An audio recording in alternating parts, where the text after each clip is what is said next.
रामकृष्ण हरे.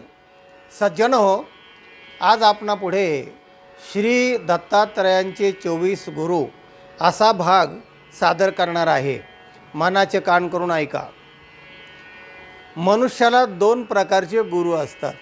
एक व्यावहारिक गुरु असतो, त्याच्यामध्ये आईवडिलांपासून मग शाळेमधले शिक्षक असतील, व्यवहारात काय काय ज्ञान शिकवणारे गुरु असतात, तर ते म्हणजे बाहेरच्या या सगळ्या ज्ञानासाठी आणि अध्यात्म ज्ञानासाठी सद्गुरू लागतो. तर मग त्याला श्रोत्रिय, ब्रह्मनिष्ठ आणि दयाळू या लक्षणाने युक्त असा सद्गुरू भेटावा लागतो.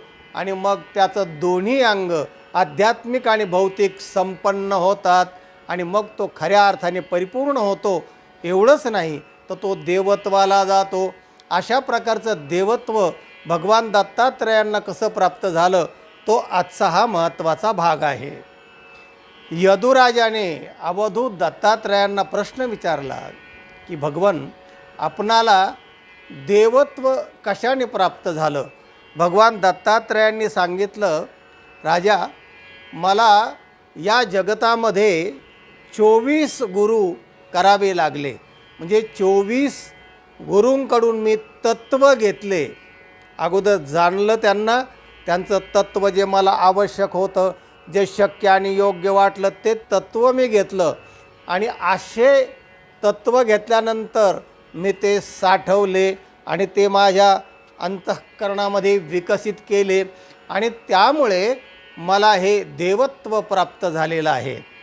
तर ते कोणते 24 गुरु आहेत त्याची यादी ऐका.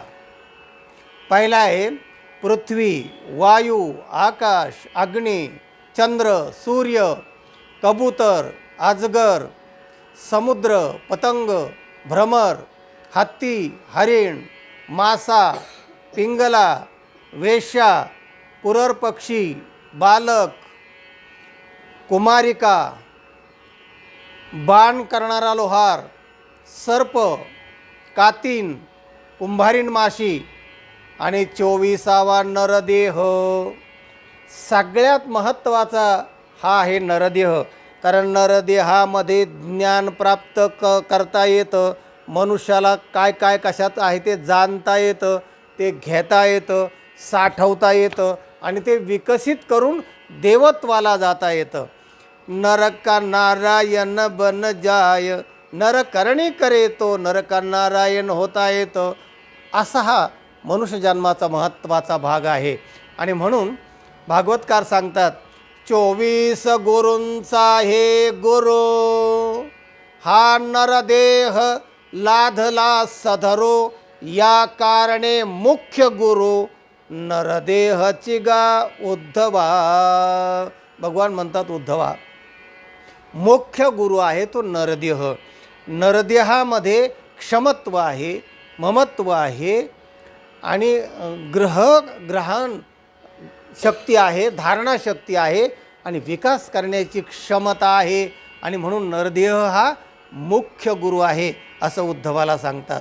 आणि असा मुख्य गुरु जर प्राप्त करून घेतला तर खऱ्या जिज्ञासूला गुरुकडे सगळं मिळतं असं नाही, तर त्याने इतर ह्या सगळ्या पंचमहाभौतिक जगतामधून सुद्धा तत्त्व शोधून घेतले पाहिजे, ते आत्मसात केले पाहिजे, विकसित केले पाहिजे आणि आचरणात आणले पाहिजे. मग देवत्व प्राप्त होतं. कारण जगतामध्ये ज्या ज्या गोष्टी आहेत ना, त्याची नजर असावी लागते आणि ती मनुष्य देहामध्ये असते. त्यासाठी एक सुभाषित फार महत्त्वाचा आहे बघा. अमंत्रमक्षरम नास्ति, नास्ति मूलमनौषधेः, अयोग्य पुरुषो नास्ति, योजकस्तत्र दुर्लभः. योजना करणारा दुर्लभ आहे माणसामध्ये. योजक जर चांगला असला की तो प्रत्येक गोष्टीचं चीज करतो, प्रत्येक संधीचं सोनं करतो आणि प्रत्येक गोष्ट त्याला महत्त्वाची असते. अर्थ बघा, आमंत्रम अक्षरम न अस्ति, प्रत्येक अक्षर हे मंत्र आहे, फक्त त्याची योजना करून ते वापरलं पाहिजे. आमंत्रम अक्षरम न अस्ति, नास्ति मूल मनौषधीही, प्रत्येक वनस्पती औषधी आहे, त्याचं ज्ञान असलं पाहिजे, ती वापरता आली पाहिजे. अयोग्य पुरुषो नास्ति, तसं प्रत्येक मनुष्य योग्य आहे, पण योजकस्तत्र दुर्लभः. प्रत्येक गोष्टी कशा वापराव्यात, काय करावं, कसं करावं, केव्हा करावं, हे सगळ्याचं ज्ञान असणारा जो योजक आहे तो फक्त दुर्लभ आहे. आणि म्हणून मनुष्यांनो, योजक बना. योजक बनलं आणि बाहेरचं आणि गुरुकडून ज्ञान घेतलं की माणसाला देवत्व प्राप्त होतं. असा हा अतिशय महत्त्वाचा व्हिडिओ आहे. माणसामध्येच देवत्व आहे, ते प्रगट करण्यासाठी बाहेरचे गुण त्यात मिळवावे लागतात आणि मग माणसामध्ये देवत्व निर्माण होतं. देवत्व बाहेर नाही, अंतरीच देव आहे, अंतरीचं देवत्व प्रगट होतं आणि त्याला देवत्व येतं, महत्त्व येतं. आणि तो हा आजचा महत्त्वाचा प्रसंग आहे. आपल्याला देवत्व प्राप्त व्हावं, गुणग्राही बना आणि तशा प्रकारचे प्रयत्न करा.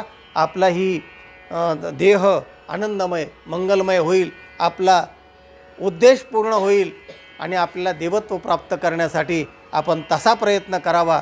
हा आजच्या व्हिडिओचा तात्पर्य अर्थ आहे.